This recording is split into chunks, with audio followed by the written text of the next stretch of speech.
आप national level की अधिगल कर लें। तो आज की प्रेस कॉन्फ्रेंस के दो अहम मुद्दे हैं। एक तो पूरी प्रेस इस बात के लिए बहुत उतावली थी कि जो चुनाव हुआ है, अभी अभी चुनाव होकर समा निकला है, क्या हुआ, जिस तरह के परिणाम आए हैं उसके ऊपर सभी भाई बात करना चाहते थे। तो उसके लिए हमने सोचा कि एक बार एक ही साथ बैठकर वो चर्चा कर ली जाए। सेकंड ये है कि आज आपने देखा कल से एक नया काम, वो जो एक कंगना रनौत वाला मामला पूरे देश में उभर कर आ रहा है, उस पर भी वो जो जिस तरह की बातें आ रही हैं, तो हम ये समझते थे दोनों फोरम के उसके ऊपर भी एक प्रेस कॉन्फ्रेंस के सामने आकर प्रेस के सामने वो बात क्लियर कर दी जाए और सभी को पता चल जाए कि हमारा स्टैंड क्या है। तो देखिए, सबसे पहले मैं वहीं से बात शुरू करूंगा। चुनाव का मामला था जो,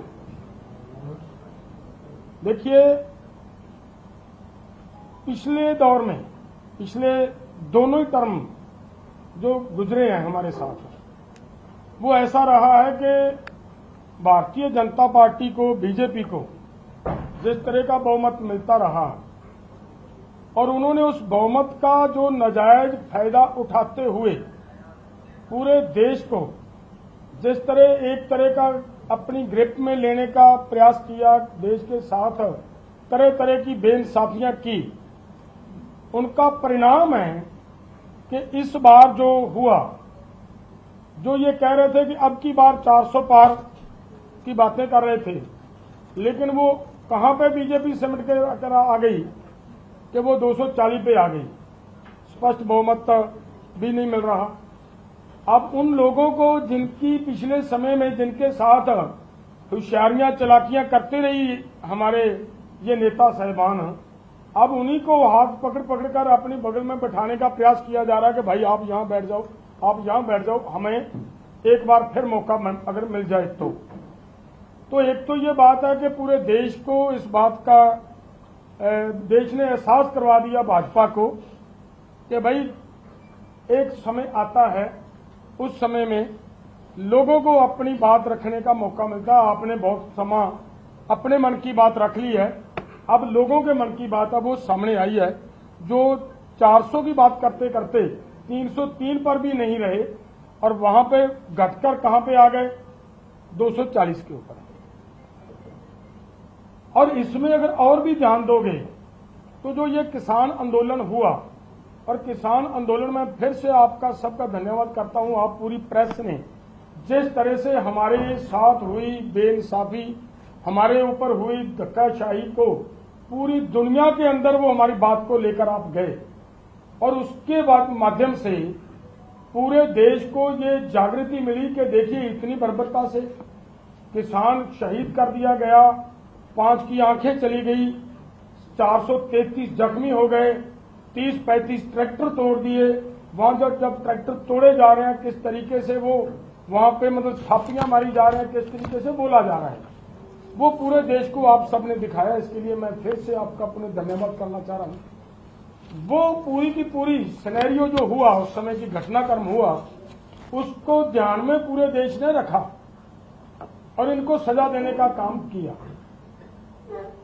पिछले समय में इन्होंने ये भी प्रयास किया, पोलराइजेशन का भी प्रयास किया। पंजाब के अंदर भी आपने देखा है कि जिमीदार वर्सेस SC/ST करने का भी प्रयास किया, लेकिन लोगों ने ये समझ लिया था कि हमारा बड़ी लंबी लड़ाई लड़ने के बाद जो एक मजदूर का कानून बना था कि 8 घंटे काम करने के बाद उसको मजदूरी मिल जाएगी, आपने उसको भी तोड़कर जिस तरीके से वो कोड लेकर आए, 4 कोड लेबर कोड लेकर आए और किसान मजदूरों को 12 घंटे काम करना पड़ेगा, अब मजदूर प्रोटेस्ट नहीं कर पाएंगे, वो सब बातों को मजदूरों ने समझा और इनकी वो पोलराइजेशन की घटना जो इनका प्रयास था वो चल नहीं पाया।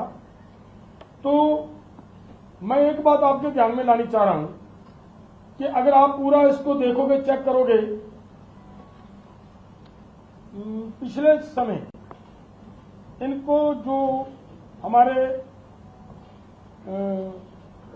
ग्रामीण क्षेत्र थे, पंजाबी में पेंडू इलाके, वहां से 236 एमपी इनके जीते थे पिछले समय।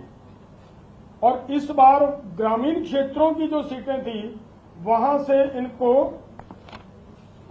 ऐसा हुआ कि 71 एमपी इनके हारे, पर केवल वहां पे इनके 165 बाकी रहे। वो उसकी वजह क्या है? किसान और मजदूर के साथ जिस तरीके से गांव में बसता कौन है? ज्यादा मजदूर और किसान बसता है। उनके साथ बेइंसाफियत जैसी हुई, उन्हीं का परिणाम है कि लोगों ने उनको सजा देने का काम किया। और दूसरी बात है, ये जो आंदोलन हुआ, इस आंदोलन के बाद शुभकर्ण की अष्टकलश यात्रा आप सबके सहयोग से पूरे देश में निकालने का हमने प्रयास किया। लेकिन ये बात जरूर ध्यान में रखने वाली है, जहां जहां पे यात्रा हो पाई वहां वहां पे उसका असर देखिए कैसा रहा। हरियाणा के अंदर पिछली बार 10 की 10 सीटें थी इनके पास, और इस बार वहां पे यात्रा निकली और उस यात्रा का ये प्रभाव रहा कि 10 की बजाय 5 रहे। उसके बाद यूपी में, जहां पे ये अपना घर मानते हैं, वहां पे भी 43 सीटों के ऊपर इनको हार का सामना करना पड़ा। और राजस्थान के अंदर भी बहुत सारी सीटें, लगभग आधी के करीब सीटें इनको गंवानी पड़ी हैं।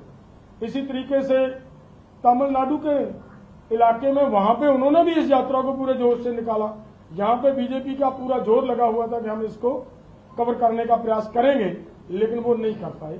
सो मेरा कहने का मतलब ये है कि किसान आंदोलन की, जो आंदोलन के अंदर लोगों के ऊपर जिस तरह की इन्होंने गोलियां चलाई गई, जिस तरह के अथरू गैस के गोले दागे गए, उसका प्रभाव पूरे देश के लोगों ने अब इस चुनाव में नाराजगी जाहिर की है।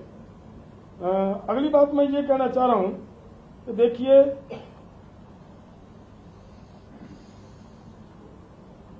इसके ऊपर बाकी बात डिटेल से हमारे साथी बता देंगे। मैं एक बात कहना चाह रहा हूं, कल से जो दूसरा हमारा मुद्दा है जिसके ऊपर हम बात करनी चाह रहे हैं, वो है एक लड़की, पंजाब की लड़की है, वो कुलविंदर कौर।